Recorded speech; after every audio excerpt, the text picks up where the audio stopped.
Your Excellency na viongozi wote ambao wamefika hapa, hamjambo.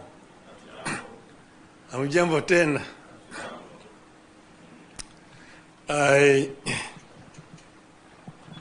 Now I'm delighted to be back home. You see, east, west, north, south, home is best. I feel very, very happy and delighted to be back to Kenya after what we went through.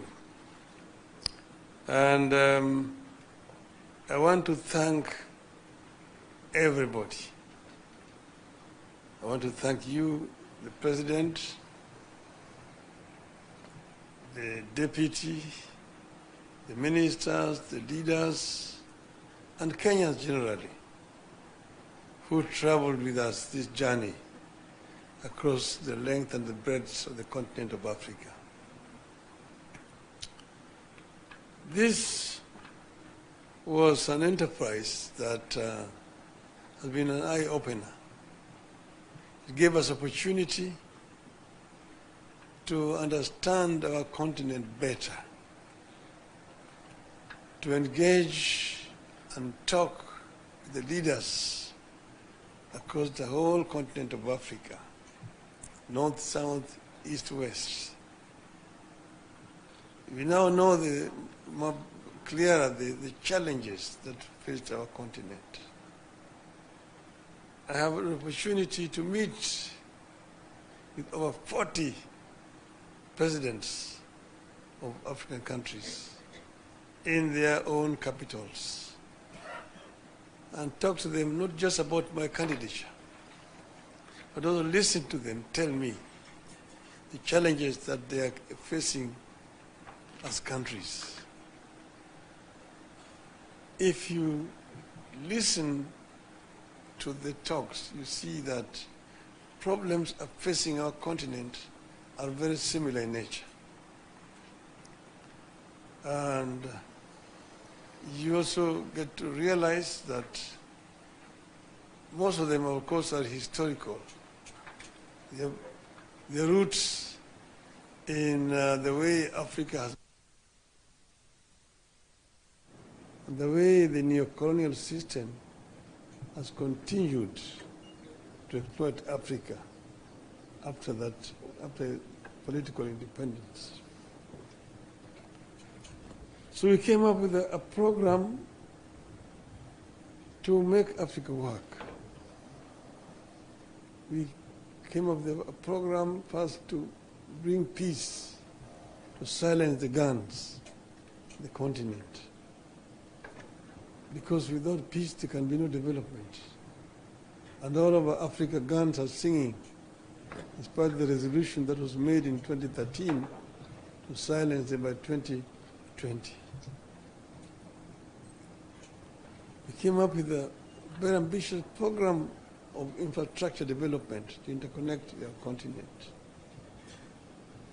We also came up with a program of how to tackle the issue of climate change.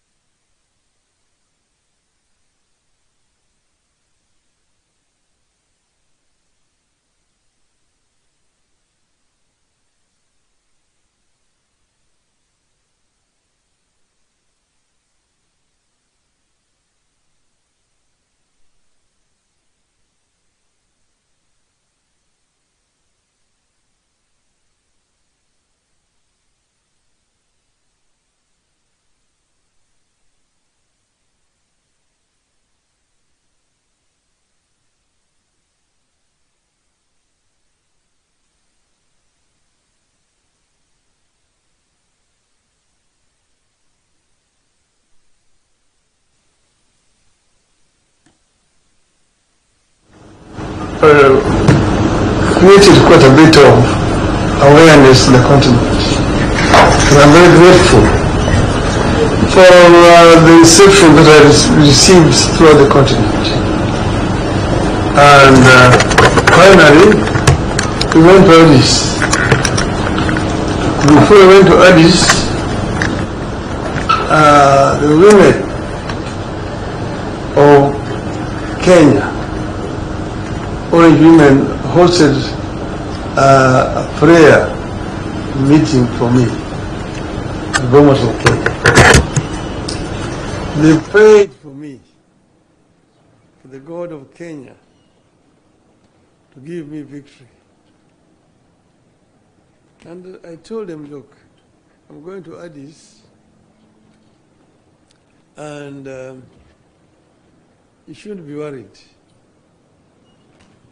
You shouldn't be worried at all. Because I was actually picking this from a story I got from a friend of mine. But you should never worry at all. If you are sick, don't be worried. There are only two things that can happen to you.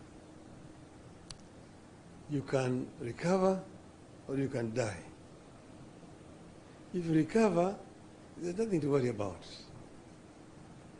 But if you die, you've also nothing to worry about. Because if you die as a Christian or as a Muslim, you have only two places to go to. Either you go to heaven or you go to hell. So if you go to heaven, you have nothing to worry about. You enjoy. But if you go to hell, you should not worry. Why? Because you're going to meet so many of your friends there that you'll take a lot of time greeting them and wishing them well, that you will not have time to worry about. So I told them that, look, if we win in Addis, we will have succeeded. But if we don't win, if we lose, we will also have succeeded. Why? Because we will have other jobs to do. We'll come back home and do other things. So we have succeeded because we have now come back home to join you people here, back home. So I am very grateful to be back home.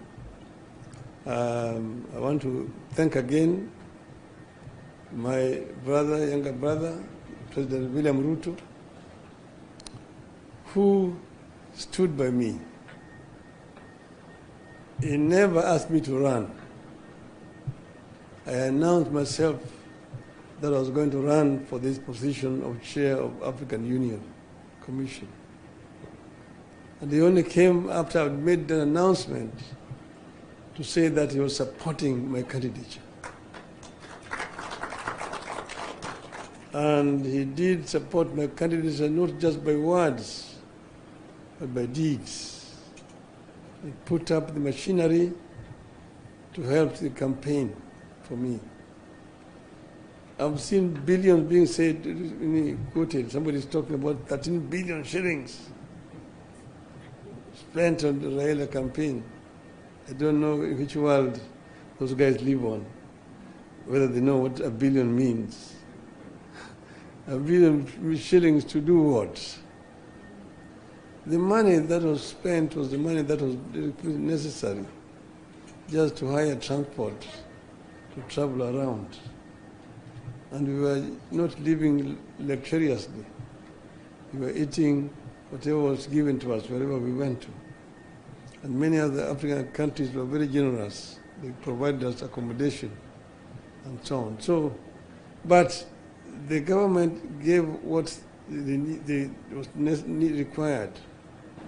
The Ministry of Foreign Affairs was available 24/7. And the other government departments to make appointment for me to be able to meet the leadership across the continent. So I want to thank my brother very profusely for their support. And I also want to thank the other leaders across the continent, those who voted for us. There are those who stood with us to the last moment and voted. And if we had wanted, we would have completely stopped the elections, because you require 2/3 to be elected. And these leaders were ready to go with us to the end, and they would not have been able to get the 2/3. So I thank them. And I also thank those who voted against us, because in doing so, they were exercising their democratic right. That's how democracy works. So we are not bitter at all. I congratulated my competitors, the candidate from Madagascar, the candidate from Djibouti, who eventually won, and wish him well, indeed.